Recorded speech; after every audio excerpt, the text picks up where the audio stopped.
Hello, કેમ છો બધા? જય શ્રી કૃષ્ણ, જય સ્વામિનારાયણ. તો હવે લોચે એ કહ્યું કે હું ખાવાનું બનાવે તો આરતીને પૂછી લે કે હું નક્કી કર્યું હવે. આરતી, બોલો. હું જમવાનું બનાવું? બ્રેડ વડા. બ્રેડ વડા. હમ. સારું, હાલો. તો રેસીપી બતાવશો? સારું, ચાલો. આરતી, ઓ તો મમ્મીને? મમ્મીને મસાલ પટ્ટીના ભજીયા. ઓ એને સારું કયા ભાવતા નથી. સારું, હાલો બનાવો બીજું. તો ચાલો, બ્રેડ વડા બનાવવા માટે બટેકા લઈ લીધા છે, બાફવા માટે મૂકશે ગેસ ઉપર. આ શું કરે છે? બટાટા બાફવા માટે છાલ ન ઉતારવી પડે. તો છાલ ઉતારીને મૂકવાના પપ્પા? હા. એટલે શું થાય? થાય કાંઈ ને ઝડપથી જમવાનું તૈયાર બને. ઓલા છાલ ઉતાર મૂકી તો ઠરવાની રાહ જોવે, પછી છાલ ઉતાર ઓલું ડાયરેક્ટ છાલ વગરના મૂક્યા હોય તો કામ ચાલુ કરી દેવાય બનાવવાનું. તમે કેમ મૂકો કોમેન્ટમાં લખજો. આથી તો છાલ ઉતારીને બાફવા મૂકે છે. બટેટા બાફવા મૂકી દીધા છે. બટેટા બફાઈ ત્યારે શું કરશો આથી? અને ત્યાં બટાટા બફાય ત્યાં સુધી મમ્મીનું રેસીપી તૈયાર કરી નાખી. ચાલો આવી જાઓ. ચાલો. શું બોલ? હું માઈક? ક્યાં માઈક? હા, તને માઈક પહેરી લીધું હે? જો લઈ લીધા છે મરચા. હવે તૈયારી કરશું ભજીયા માટે. આરતી, બોલો. આ કુકર બદલાવું જો. કામ ઘરમાં જોવાનું હોવ ને કુકર સીટી મારે હાલે કોઈ દી? તમે કુકર શીખ્યું જ મારે. તમે જાઓ તો અહીંથી. જો મસ્ત મજાની પતરી કરી લીધી છે ભજીયા માટે. હા, તો બહુ સીટી મારી જો તે હવે પાડી દઈશ. મસ્ત મજાનું લીંબુ કાપીને જેમાં શેકી દીધું છે.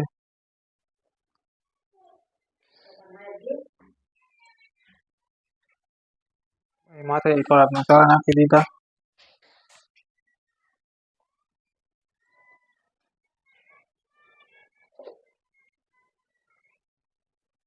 શું શું મસાલા નાખ્યા હતી? ગરમ મસાલો, જીરું, મીઠું, લીંબુ. તો ભજીયા માટે બેટર તૈયાર કરી છે. તો એના માટે લઈ લીધો છે ચણાનો લોટ. એમાં થોડી હળદર ને મીઠું નાખીને આપણે રબડું બનાવી લઈ.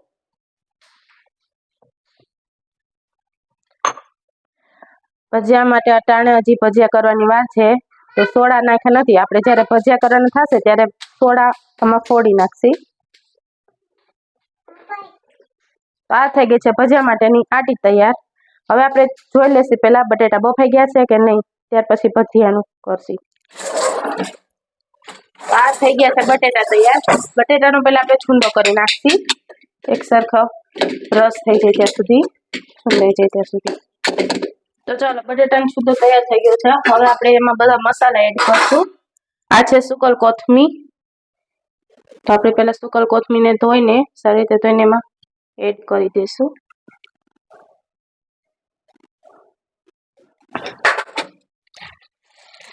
હવે તેમાં નાખશી ચીલી ફ્લેક્સનો ઓરેગો. જો તમને બહુ તીખું ભાવતું હોય તો એ પ્રમાણે નાખવાના ચીલી ફ્લેક્સ, અને ઓછું તીખું ભાવતું હોય તો તમારા સ્વાદ મુજબ નાખવાનું.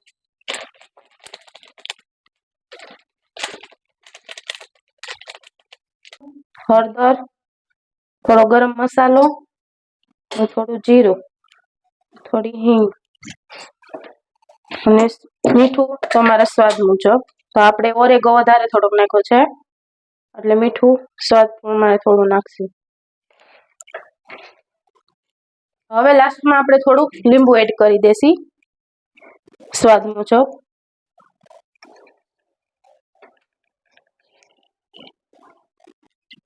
હવે આપણે આ મસાલા એડ કર્યા તેને સારી રીતે બટેટાના છુંદામાં મિક્સ કરી દેશું.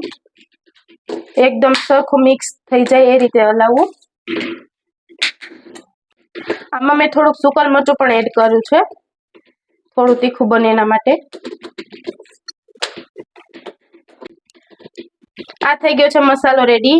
હવે આપણે આની ગોળીઓ વારી લેશું પહેલા. ચાલો ગોળીઓ વારી લઈ.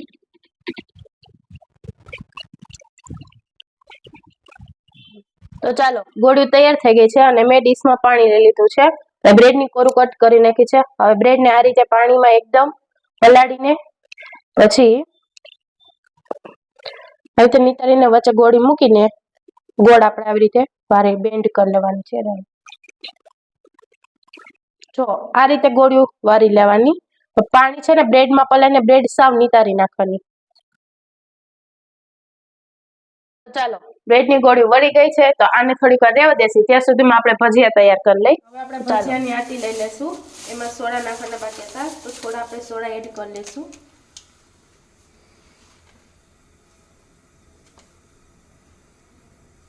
થોડું લીંબુ એડ કરીને સોડાને ફોડી લેશી. આને સરખી રીતે આપણે મિશ્રણ કરી લઈશું.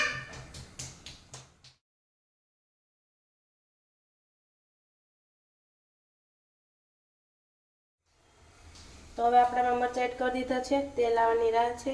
તેલ આવે એટલે આપણે ભજીયા એડ કરી દઈશું.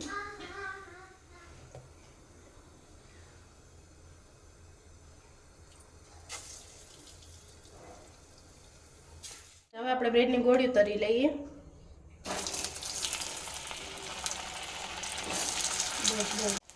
ગોળી એકદમ ક્રિસ્પી થઈ જાય ત્યાં સુધી આપણે તરશું.